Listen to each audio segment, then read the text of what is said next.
أشهد أن لا إله إلا الله وحده لا شريك له وأشهد أن محمدا عبده ورسوله أما بعد فأعوذ بالله من الشيطان الرجيم بسم الله الرحمن الرحيم الحمد لله رب العالمين الرحمن الرحيم مالك يوم الدين إياك نعبد وإياك نستعين اهدنا الصراط المستقيم صراط الذين أنعمت عليهم غير المغضوب عليهم ولا الضالين.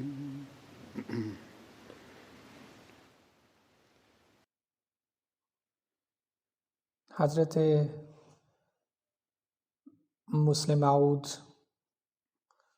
در جریان ذکر وضعیت ابتدایی اصحاب و تحولی که پس از گرویدن به اسلام در آنها ایجاد شد، یک مثال حضرت عمر را نیز ارائه داد.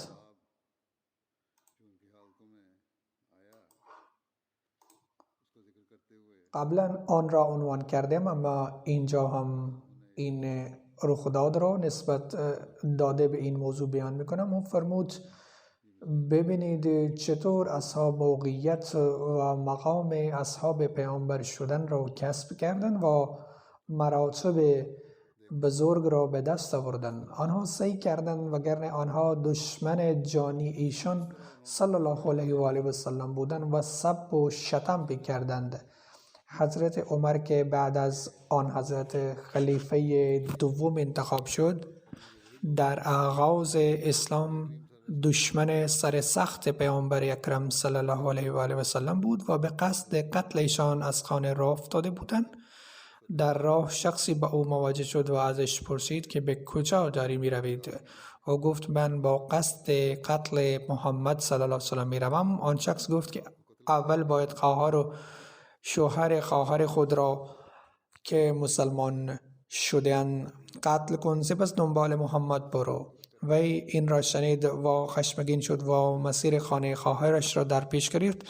وقتی او به آنجا رسید در بسته بود و یک شخص قرآن را قرائت میکرد، در حالی که خواهرش و شوهرش خواهرش آن را میشنیدند.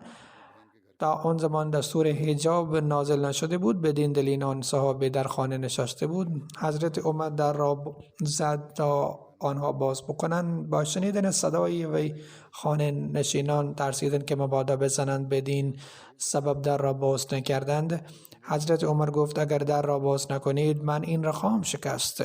پس آنها کسی که برایشان قرآن قرائت میکرد پنهان کردند و شوهر خواهرش نیز مستور گشت. تنها خواهرش جلو آمد و در را باز کرد. حضرت عمر ازش پرسید داری چه کار میکردید و چه کسی بود که چیزی را میخواند؟ او به سبب بیم و ترس مساهمه ورزید. اما حضرت عمر گفت چیزی که میخواندید برای من قرائت کنید. خواهرش به او گفت که هرچند ما را بکشید برای تو قرائت نمی کنیم، چون تو به ادبی آن را خواهی کرد. او گفت که قول میدم چون این کاری نخواهم کرده، یعنی به ادبی قرآن نخواهم کرد. آن موقع او قرآن را قرائت کرد. وقتی حضرت عمر آن را شنید و گریه افتاد و سریع در خدمت حضرت پیامبر اکرم رسید. شمشیر در دست وی بود. پیامبر اکرم او را دید و گفت عمر موضوع چیست و این کار تا کی ادامه خواهد شد؟ او این را شنید و به گریه افتاد و گفت که من با قصد کشتن شما را افتاده بودم، اما خودم شکار شدم.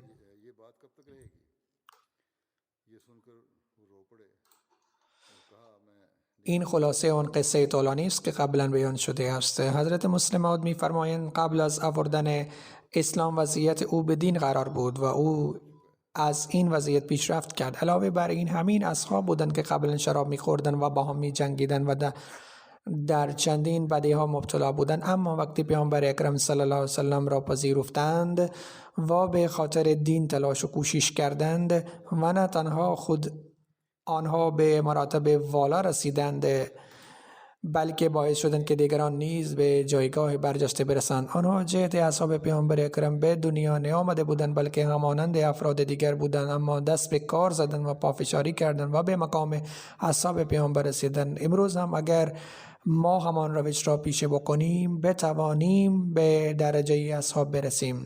وضعیت خدا ترسی حضرت عمر رضی الله عنه چگونه بود؟ در این مورد یک روایت نقل شده است که حضرت عمر فرمود اگر بر کنار رود فرات حتی بزی هم بیهوده بیمورد، می ترسم که روز رستاخیز خدا حساب آن را از من پس بگیرد. در یک روایت اینطور نقل شده است حضرت عمر فرمود اگر بر کنار رود فرات حتی شتری جان خود را بیهوده ببازد، می ترسم که خدا حساب آن را از من پس خواهد گرفت.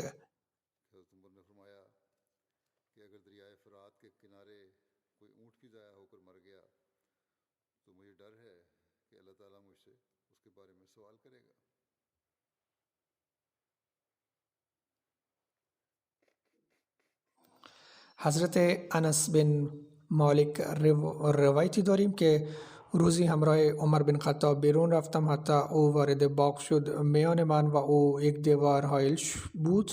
او داخل باغ بود. آن موقع شنیدم که او گفت به به ای عمر پسر خطاب، تو امیرالمؤمنین هستید، سوگند به خدا حتما از او بترس، در غیر این صورت او تو را معذب خواهد کرد. این جمله بر انگشتر حضرت عمر حق شده بود. کفا بالموت واعظا یا عمر، ای عمر از لحاظ پند دهنده مرگ کافی است. یعنی اگر انسان مرگ را به خاطر دارد از لحاظ واعظ همین کافی است که او را در دست او را درست نگه دارد. عبدالله بن شهزاد می گفت که من سکسکه های حضرت عمر را شنیدم در حالی که من در آخرین صف بودم و او این آیت را تلاوت می کرد انما اشکو بسی و حزنی الله، من غم و اندوهم را تنها به خدا می گویم. حضرت خلیفه چهارم مسیح موعود علیه السلام در یک خطبه این روایت را این گونه بیان فرموده بودند و در الفاظ خود اینطور شرحش داده بودند که حضرت عبدالله بن شهزاد میگویند باری حضرت عمر نماز را اقامه کرد و من در آخرین صف بودم، اما صدای گریه و زاری حضرت عمر به گوشم می رسید. او این آیت را تلاوت می کرد انما اشکو بسی و حزنی الله، من تنها پیش خدایم غم و اندوهم را بیان می کنم، نیازی نیست که پیش کسی دیگر بیان بکنم. پس کسانی که در ذکر الهی مستغرق می مانند آنها به جز خدا در بار دیگری نمی یابند که هموم و غموم خود را بازگو کرده استعانت بجویند و سبکبار بشوند. راوی می گوید که من در آخرین صف بودم و تا آنجا صدای ناله و گریه حضرت عمر می رسید.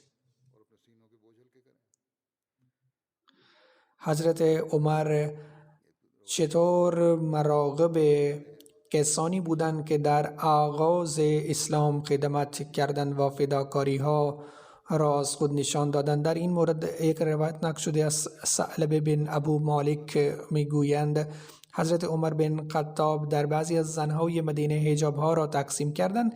حجاب ها نوع خوب رسیده بودند. یکی از آن حجاب ها باقی ماند. کسی که از آنان که نزدش بودند به او پیشنهاد دادند که ای امیرالمؤمنین این حجاب را به آن دختر پیامبر اکرم صلی الله علیه و آله و سلم تقدیم کن که در عقد دوست.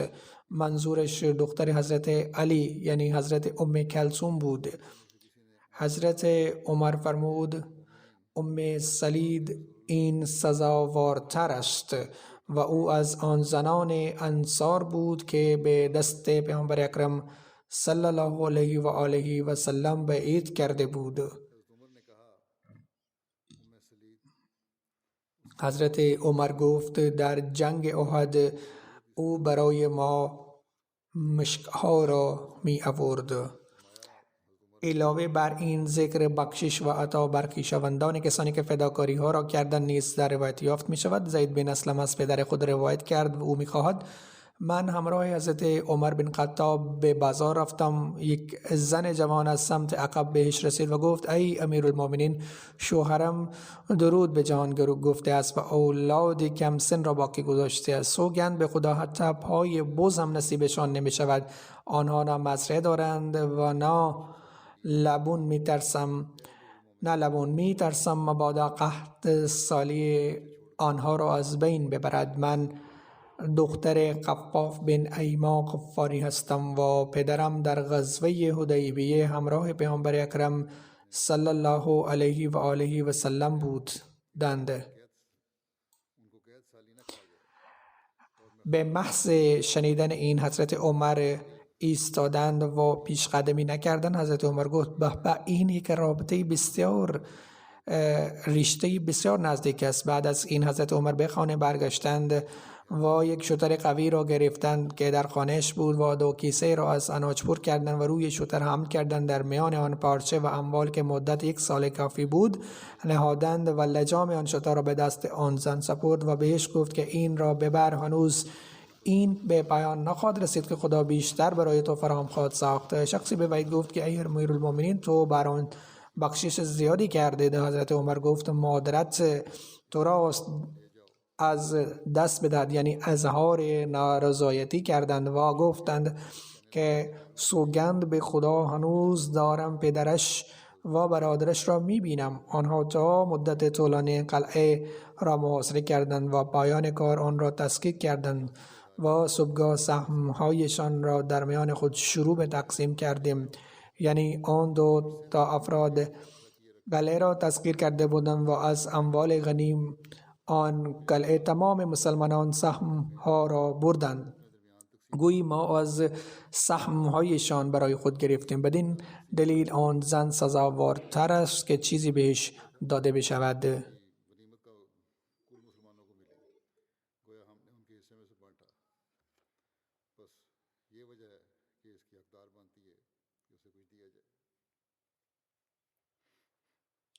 او حضرت عمر یعنی چطور مراقب بزرگسالان، مستمندان و افراد معلولان می بودند. در این مورد روایت داریم حضرت طلحه می گویند باری حضرت عمر در تیرگی شب از خانه خارج شدند. من متوجه شدم حضرت عمر وارد یک خانه شدند، سپس به خانه دیگری رفت. صبحگاه حضرت طلحه به یکی از آن 2 خانه رفت. آنجا یک پیرزن نابینا نشسته بود. حضرت طلحه ازش پرسید مردی که هنگام شب پیش تو می آید چه کار می کند؟ پیرزن گفت که او از مدت طولانی برای من خدمت می کند و کارهای مرا درست می کند و کثافت مرا پاک می کند. حضرت طلحه این را شنیده خجالت کشید و به خود گفت که ای طلحه، مادرت تو را از دست بدهد. جای تعصب است که دنبال لغزش های عمر هستی، در حالی که اینجا موضوع دیگر است. حضرت عمر استانداردهای عالی خدمت رعایا برقرار نمود. حضرت عمر نیازهای مستمندان، زنان و بچگان را تأمین می کرد و در این مورد روایات متفاوت وجود دارند که چطور او با خدا ترسی احتیاجهای شان، نیازهایشان را برآورده می کردند و مضطرب می شدند وقتی او می دید که نیاز کسی برآورده نشده است، در حالی که او از رعایای وی هست خیلی مضطرب می گشت. در خطبه گذشته بعضی امثال را به مناسبت متفاوت ایراد کرده بودم. مثلا باری او هنگام شب از زنی سبب گریه بچهش پرسید. او گفت که چون عمر جیره بچه شیرخواران را تعیین نکرده، به این دلیل به بچه غذا میدهم تا او این را عادت بکند و او را از شیر باز گریه می کند و او به علت گرسنگی به گریه افتاده است. حضرت عمر این را شنیده مضطرب شد و بی درنگ غذا و نوشیدنی ها را تدارک دید و سپس اعلان کرد که از این به بعد هر نوع مولود جیره خواهد یافته. علاوه بر این بار یک زن مسافر که برای خوردن چیزی نداشت، ناچار در شب چادر زد. بچه های سبب گرسنگی گریه میکردند. وقتی حضرت عمر متوجه این امر شد فوراً از انبار برایش غذا را فراهم ساخت. او خیلی بیقرار شد و غذا را آماده کرده بچه ها را خوراند و دید که آنها خوشحال شدند و سپس از آنجا رفت.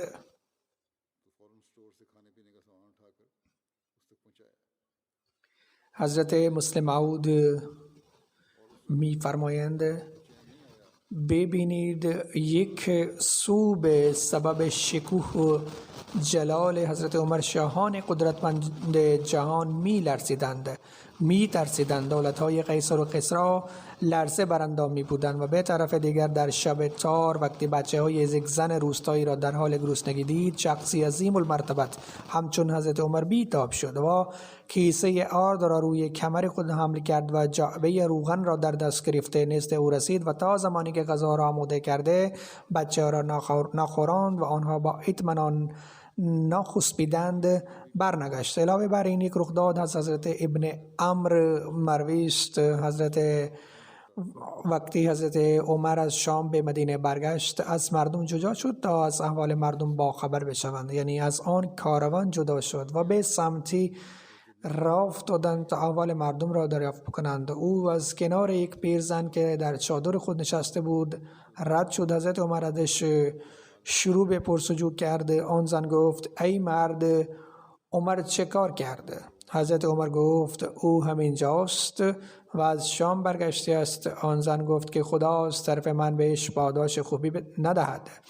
حضرت عمر گفت حیف بر تو، چرا این حرف را میزنین؟ آن زن گفت از زمانی که او به منصب خلافت رسیده است امروز از طرف او هیچ عطیه یا درهم یا دینار دریافت نکردم.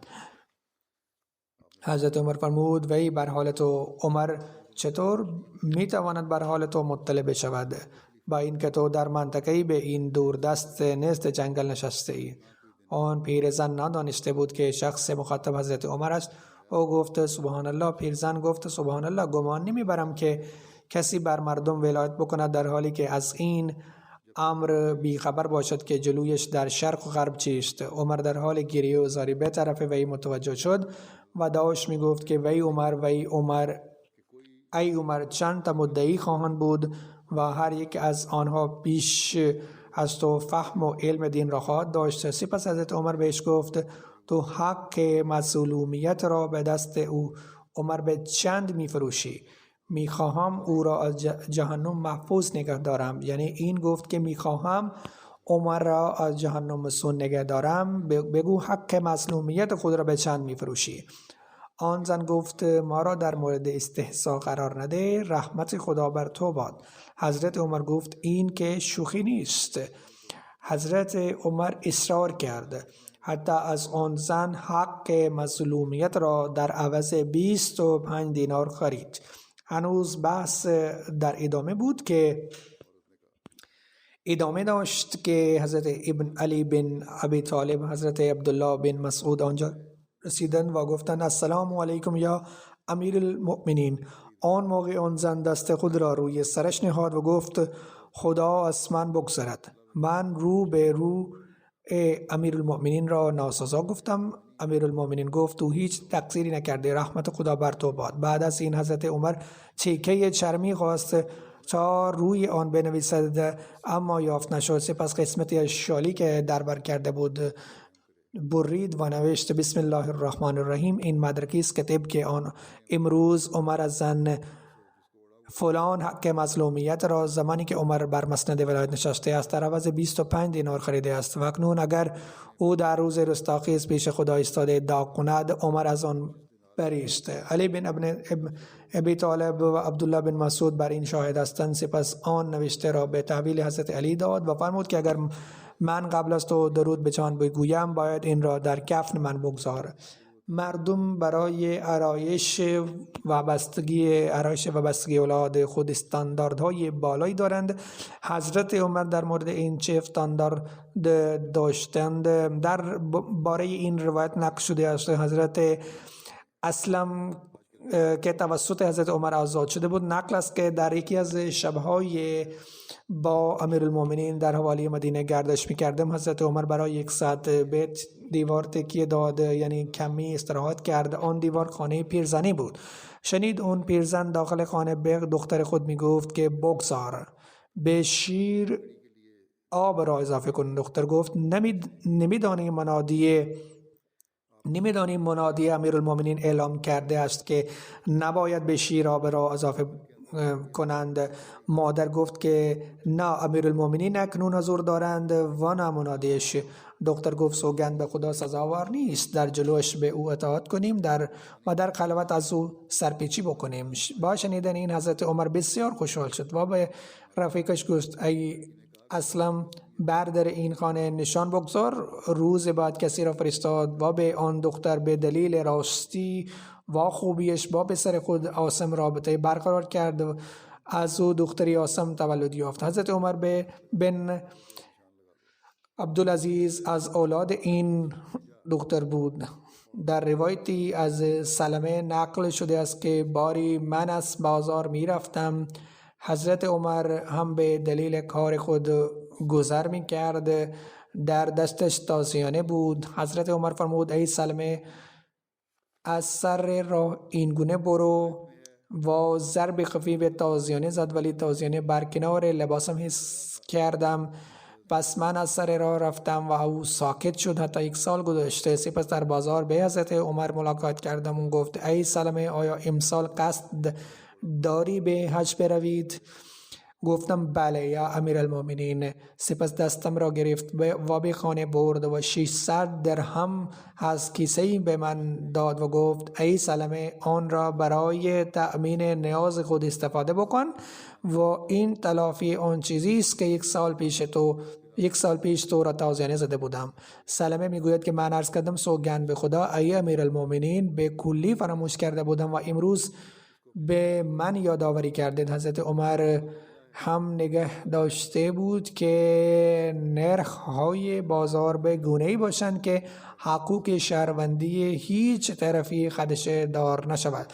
لذا حضرت مسلم‌ها درباره این می‌فرمایند در حقوق شهروندی هم حاویست مشتملند در امور معاملات خللی ایجاد نشود. می‌بینیم که اسلام نیز این حق را نادیده نگرفته، لذا اسلام از گران کردن به نرخ و معاملات گران قیمت من کرده است. اینطور کاهش نرخ برای آزار رساندن به دیگران و شکست آنها در تجارت ممنون کرده است. همانطور که در بازار امروز رایج است، روزی در مدینه مردی بر نرخی انگور می‌فروخت که دیگر مغازه‌داران نمی‌توانستند طبق آن نرخ بفروشند. وقتی حضرت عمر از آنجا عبور کرد آن مرد را سرزنش کرد، زیرا به علت او دیگر مغازه‌داران آسیب دیدند. پس اسلام از نرخ گران و نرخ کاهش من کرد تا نه مغازه‌داران و نه مردم آسیب ببینند. عامر روایت می‌کند که مردی نزد حضرت عمر آمد و گفت من دختری داشتم که در جاهلیت زنده به گور کردند، ولی قبل از مرگ او را بیرون آوردم. وقتی اسلام آورد یکی از حدود خداوند متعال بر او وارد شد، پس چاقویی برداشت تا به آن خودکشی بکند. او را گرفتم در حالی که رگ‌هایش را بریده بود. سپس او را معالجه کردم تا خوب شد. پس از آن به حسن توبه کرد یا امیرالمؤمنین الان برایش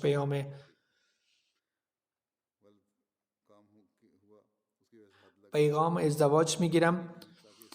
یا امیرالمؤمنین الان برایش پیغام ازدواج میگیرم. آیا به آن از اولین موردش بگویم که زندگیش چطور بود؟ حضرت عمر به او فرمود خداوند عیب او را پوشانده و تو جلوی تمام شهر مورد عبرت قرار میدم. باید ازدواج او را مانند یک زن مسلمان با تقوی آرایش بده. چیزی های گذشته را فراموش کن. تا اون امواس و اهتمام حضرت عمر درباره حیات مردم چطور بود؟ حضرت عمر به او فرمود خداوند عیب تاون امواس و اهتمام حضرت عمر درباره حیات مردم چطور بود؟ درباره این روایت است که در مسافت 6 مایل از رامله تا بیت المقدس دره‌ای به نام امواس وجود دارد. در کتب تاریخ آمده است که طاعون از اینجا شروع شد و به سرزمین شام رسید و به همین علت آن را طاعون امواس میگویند. در شام این بیماری باعث مرگ زیاد شد که برخی آن را حدود 25,000 نفر تخمین میزنند. حضرت عمر در 17 هجری از مدینه به شام رفتند و به محل سرغ رسیدند و به فرماندهان لشکر ملاقات کردند. سرغ در دره تبوک نام آبادانی است که در منطقه بین مرز شام و حجاز وجود دارد و چون به او خبر دادند که به بیماری در این زمین شیوع دارد، پس از مشاورت برگشتن. شرح این رویداد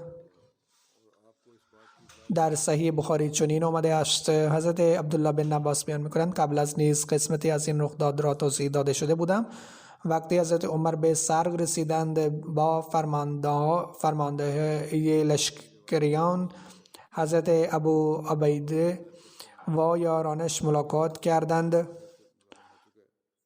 آنان به حضرت عمر خبر دادند که در کشور شام با طاعون شیوع یافته است. حضرت عمر اول از همه مهاجران را برای مشاورت فراخواندند. حضرت عمر با آنان مشورت کرد ولی در میان مهاجران اختلاف پیدا شد. عده‌ای گفتند از اینجا عقب نشینی نکنیم و عده‌ای گفتند که این لشکر شامل اصحاب پیامبر است و شایسته نیست آن را در این بگذاریم.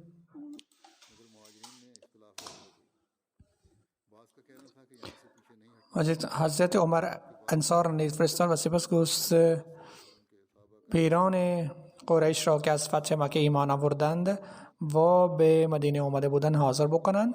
هنگامی که آنها فراخواندند و به مشاورت متفق شدند که با مردم باید برگردد و مردم را به منطقه وبایی نبرد، سپس حضرت عمر برای بازگشت اعلام کرد. حضرت ابو عبیده به همین مناسبت سوال کرد آیا می توان از سرنوشت خدا فرار کرد؟ حضرت عمر به حضرت ابو عبیده فرمود ای ابو عبیده، ای کاش غیر از تو این را گفته بود.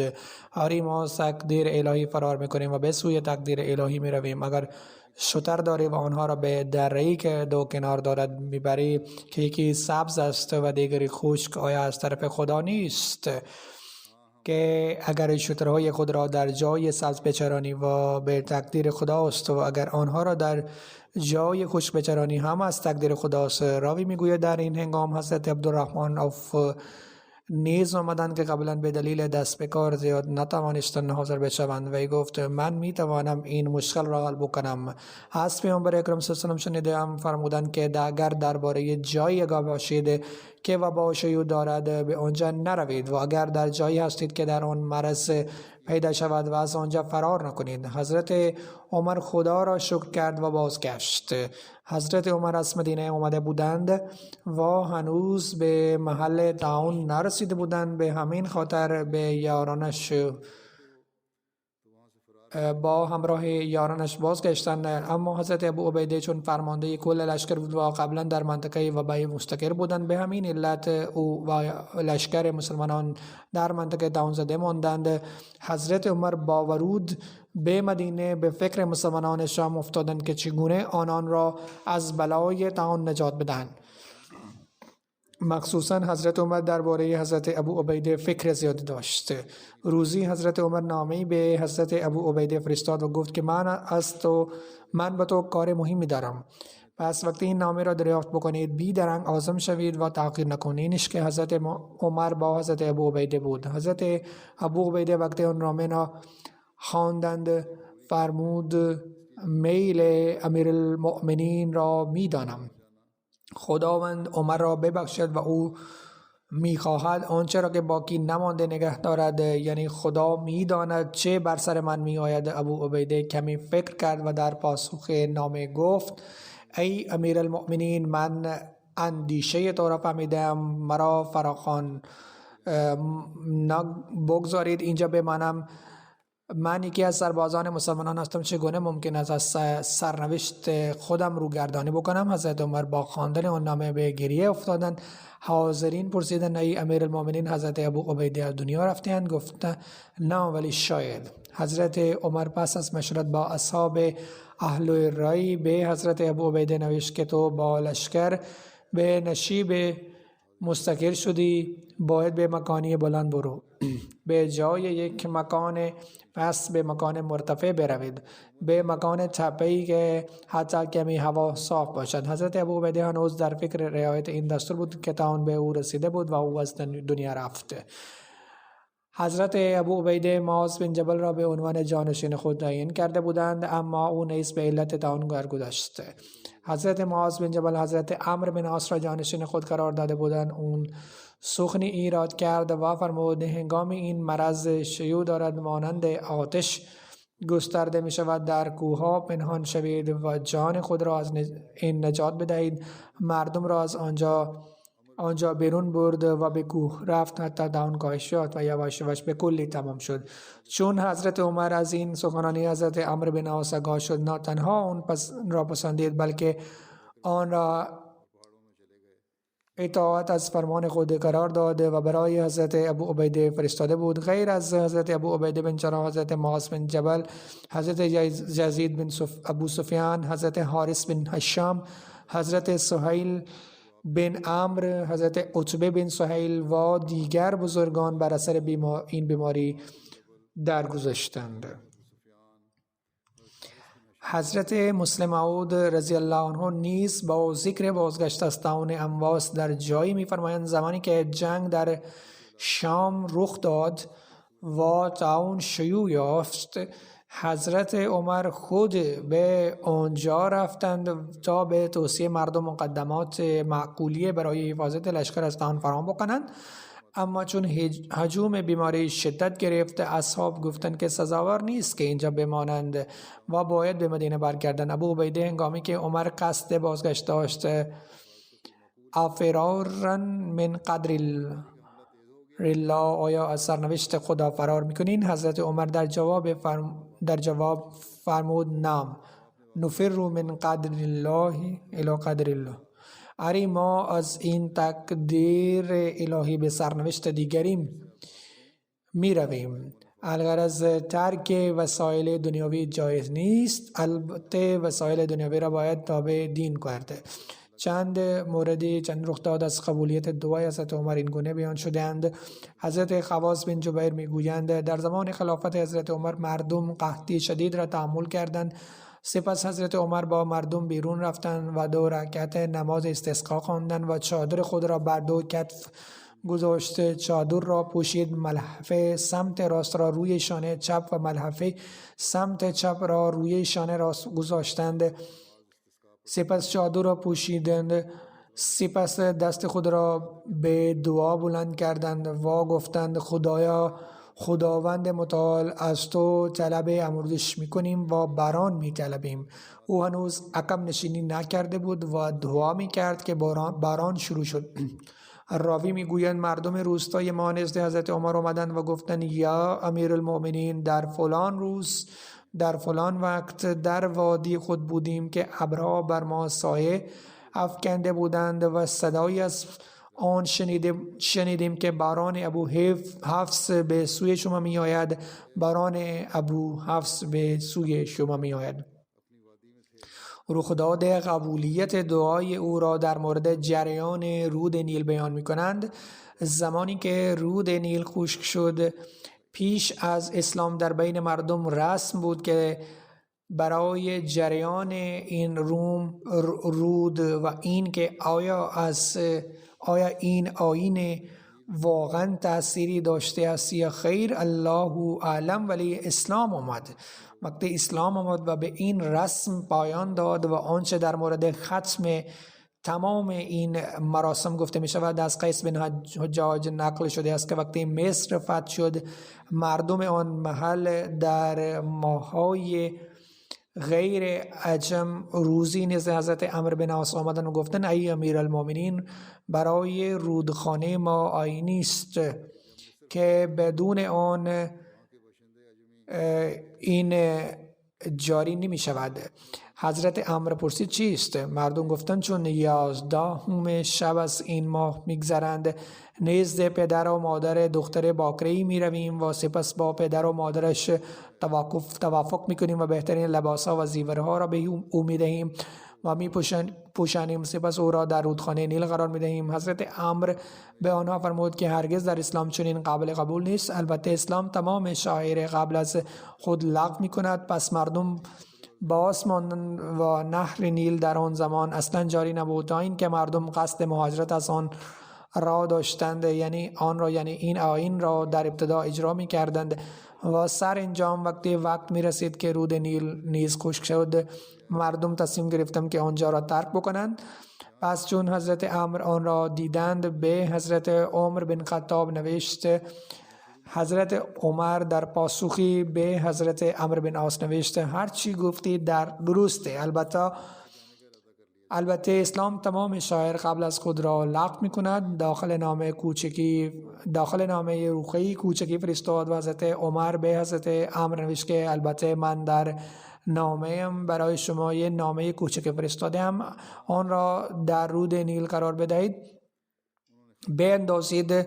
وقتی نامه حضرت عمر به حضرت عمرو بن عاص رسید، نامه را بیرون آورد و باز کرد و در آن نوشته بود از عمر بن خطاب بنده خدا امیرالمومنین به رود نیل در مصر، اگر به خودی خود جریان دارید جریان نداشته باشید، اما اگر توسط خدا رانده می شوید پس از خدا یگانه می خواهم که شما را براند.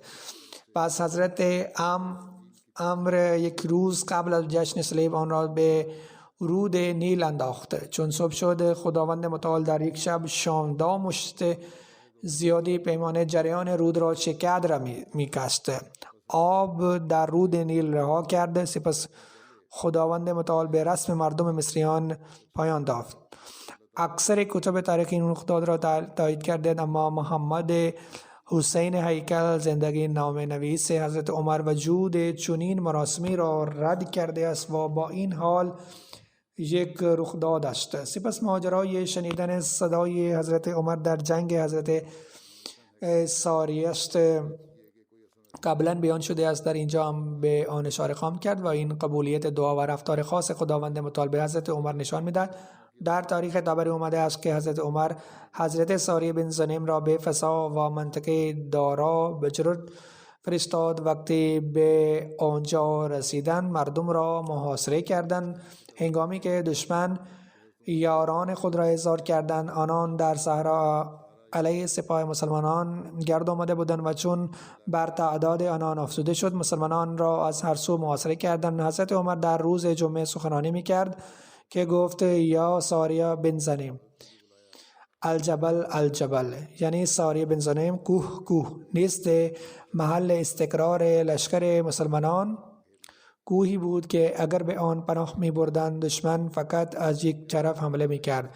پس به کوه پناه بردند، پس از آن جنگیدن و دشمن را شکست دادند و غنایم زیادی به دست آوردند. حضرت مسیح موعود علیه السلام نیز این واقعه را نقل کرده و می‌فرمایند از این قبیل شواهد از صحابه بسیار است و من گزیده کامل حضرت مسیح موعود علیه السلام را در خطبه آخر بیان کردم. بنابراین اگر به موضوع رود نیل نگاه بکنید دور نیست که آن نیز یک رویداد واقعی است که برخی از مورخان آن را درست نمی‌دانند. در مورد برکت کلاه حضرت عمر و قیصر شاه روم اشاره شده است و این رخداد حضرت مسلمات بیان کرده است که یک بار در زمان حضرت عمر رضی الله عنه قیصر دچار سردرد شدید شد و با وجود انواع معالجه تسکین نیافت، خوب نشد. شخصی به او گفت که از اوضاع خود به حضرت عمر بنویس و از او طلب تبرک بکن. هم برای دعا میکنند و هم تبرک میفرستند. دعای آنها قطعا شما را شفا خواهد داد. سفیر خود را نزد حضرت عمر فرستاد. حضرت عمر رضی الله عنه فهمید که اینها تکبرند، کجاست پیش من بیایند، حالا غمگین است. پس سفیر خود را نزد من فرستاده است. اگر برایش تبرک دیگری میفرستادم ممکن است با تحقیر از آن استفاده نکند. پس من باید چیزی بفرستم که مایه برکتم باشد و هم تکبر او را بشکند. پس کلاه کهنش را که این ور و اون ور لکه دار بود و سیاه شده بود، مشکی شده بود، به عنوان تبرک برایش فرستاد. زمانی که وی این کلاه را دید بسیار ناراحت شد و آن را سر نکرد، اما مشیت خداوند متعال به این تعلق گرفته بود که به او بفهماند که از این بعد تنها از محمد رسول الله صلی الله علیه وسلم می تواند برکت تحصیل نماید. سر دردشان کشیده شد که ناچار وی به خدمتکار خود گفت که آن کلاه را بی آور که عمر فرستاده بود تا بپوشم. پس وقتی وی آن کلاه را پوشید دردش از بین رفت. پس از هر 8-10 روز این درد عود می کرد و وی این کلاه را سر می کرد و این معمول شده بود که در هنگام نشستن در بار همان کلاه خاک‌آلود حضرت عمر رضی الله عنه را به سر می نهاد. حضرت مسلم موعود می فرمایند این معجزه‌ای که خداوند متعال به او نشان داد در آن نکته دیگر نیز نهفته بود و آن این که یکی از صحابه حضرت پیامبر اکرم صلی الله علیه و سلم نیز در قیصر اسیر بود و وی دستور داده بود که گوشت خوک به خورد این صحابه داده شود، ولی او گرسنگی میکشید و از این گوشت نمیخورد. اگرچه اسلام اجازه داده است که در حالت اضطرار خوردن گوشت خوک جایز است، اما وی میگفت که من صحابی ام، نمیتوانم این کار را بکنم. پس وقتی به علت گرسنگی چند روزه نزدیک به مرگ میرسید، قیصر او را غذا میداد. وقتی که دوباره کمی قدرت می گرفت باز دستور می داد که به او گوشت خوک خورانده شود. بس بدین طریق نه اجازه می داد که آن صحابی بمیرد و نه می گذاشت زنده بماند. یکی به او گفت که این سردرد به این سبب است که این مسلمان را اسیر نموده ای و الان درمانش این است که از عمر بخواهی که برای دعا بکنند، تبرکی بفرستند. هنگامی که حضرت عمر رضی الله عنه برای او کلاه فرستاد دردش خوب شد و وی از آن قدر تحت تاثیر قرار گرفت که آن صحابی را آزاد کرد. حال تا بکنید که قیصر یک صحابی را از آزار و اذیت می‌کند و خداوند متعال به عنوان مجازات وی را مبتلا به سردرد می‌کند و یکی به او مشورت می‌دهد که از عمر تبرک بخواهید و التماس دعا بکنید. آنگاه حضرت عمر تبرک می‌فرستند و سردرد قیصر خوب می‌شود و بدین وسیله خداوند متعال اسباب آزادی آن صحابی را فراهم نماید و حقانیت حضرت پیامبر اکرم صلی الله علیه و سلم بر قیصر هم آشکار می‌سازد. در تفسیر رازی نقل شده است که قیصر به حضرت عمر نامه نوشت که سردردی دارم که درمان نمی‌شود، لطفاً برایم دارویی بفرستید. آنگاه حضرت عمر برایش آن کلاه را فرستاد که وقتی آن را روی سر می نهاد سردردش متوقف می شد و وقتی آن را نمی پوشید سردرد دوباره عود می کرد. و از این اتفاق بسیار متعجب شد و کلاه را باز رسی کرد و در آن تیکه‌ای از کاغذ را پیدا کرد که در آن بسم الله الرحمن نوشته شده بود. این روایت از تفسیر رازی است. بعضی از دعاهای حضرت عمر از عمرو بن میمون تعریف می کند که حضرت عمر این دعا می‌خواند که ترجمهش این است: پروردگارا مرا در زمره نیکوکاران بمیران و مرا در مردم بد نگذار و از عذاب آتش مسون بدار و به مردم پارسا ملحق بساز.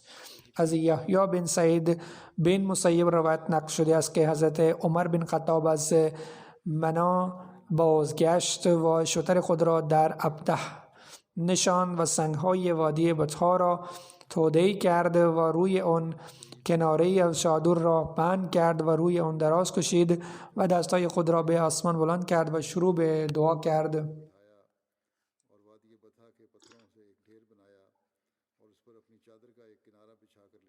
که ترجمهش این است: پروردگارا عمرم دراز شده است و از قدرتم کاسته شده است و رعیتم بسیار گسترده است، پس مرا بدون اینکه ضایع بکنید وفات بده. پس هنوز ماه ذوالحجه به پایان نرسیده بود که وی به حمله شد و به شهادت رسید.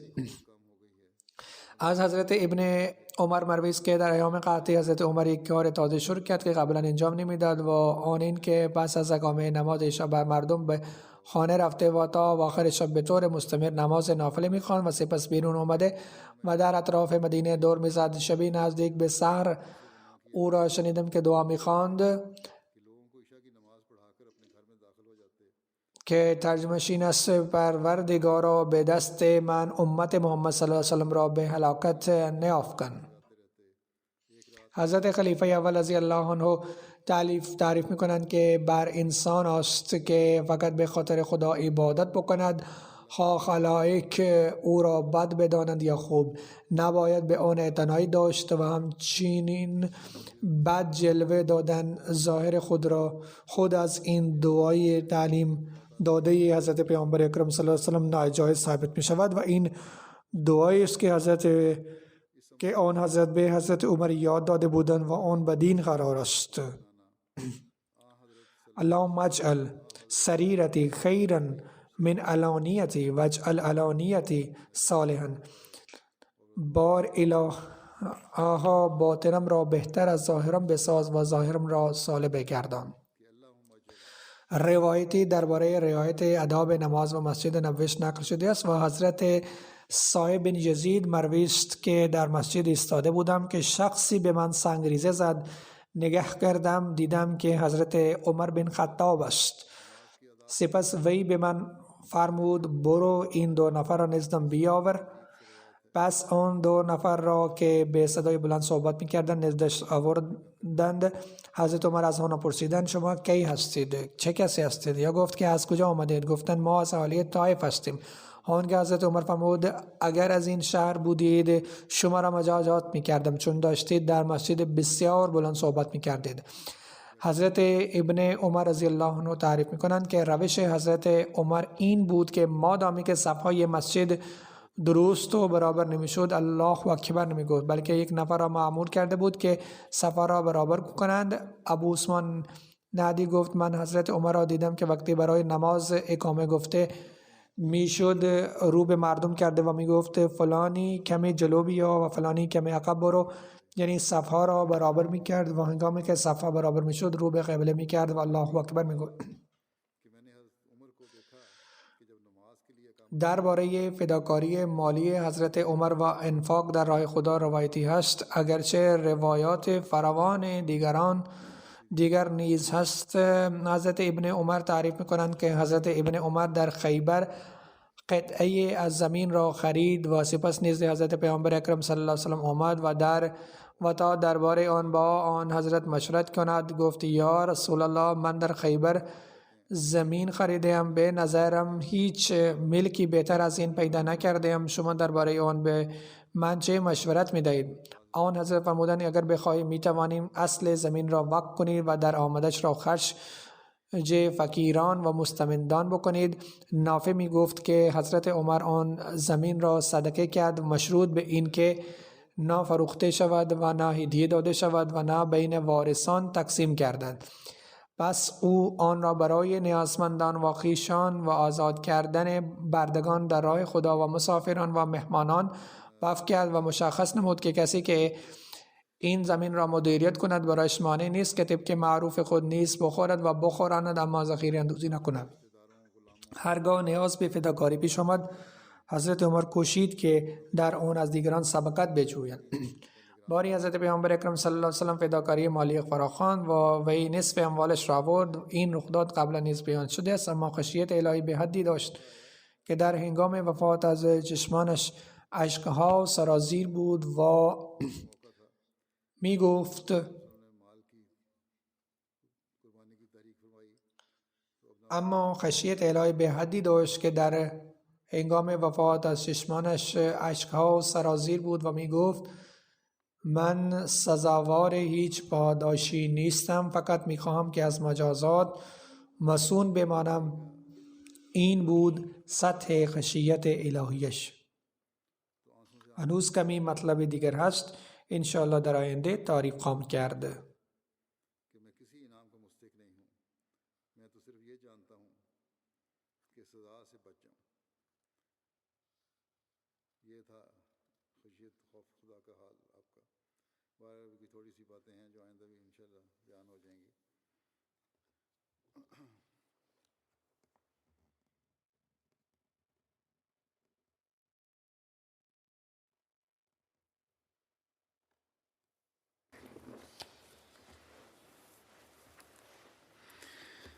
الحمد لله نحمده ونستعينه ونستغفره ونؤمن به ونتوكل عليه ونعوذ بالله من شرور أنفسنا ومن سيئات أعمالنا من يهده الله فلا مضل له ومن يضلل فلا هادي له ونشهد أن لا إله إلا الله ونشهد أن محمدا عبده ورسوله عباد الله رحمكم الله إن الله يأمر بالعدل والإحسان وإيتاء ذي القربى وينهى عن الفحشاء والمنكر والبغي يعظكم لعلكم تذكرون اذكروا الله يذكركم وادعوه يستجب لكم ولذكر الله أكبر.